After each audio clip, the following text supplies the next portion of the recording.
êtes présidente de la FCPE de l'Hérault et membre du collectif national Un pays, une école, notre avenir. Donc, vous manifestez aujourd'hui contre la réforme de l'école de Xavier Darcos. Qu'est-ce que vous contestez? Alors c'est pas contre la réforme, c'est contre les réformes en fait, parce que l'école est touchée à tous les niveaux, que ce soit dans le premier degré ou dans le second degré.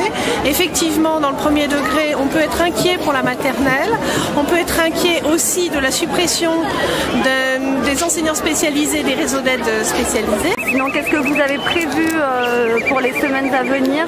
Est-ce qu'il y a des actions On a prévu de continuer à informer et surtout de voir en fonction de ce qu'il se fait, mais continuer à informer tout le temps les parents. Et dans les écoles, concrètement Alors dans les écoles, nous informons le plus possible les parents de ce qui se passe.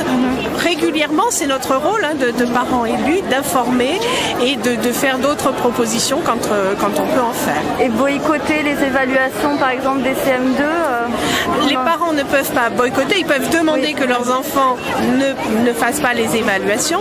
En tout état de cause, on doit surtout demander que ces évaluations ne soient pas faites sur toutes les parties qui n'ont pas été étudiées en classe, parce que là c'est mener les enfants à l'échec bien évidemment, et d'autre part on peut tout à fait aussi demander que ces informations ne soient pas communiquées parce qu'on n'est pas d'accord avec ces évaluations. Il y a une grosse inertie effectivement dans l'éducation nationale, mais les réformes telles qu'elles sont proposées ne sont pas faites dans la concertation.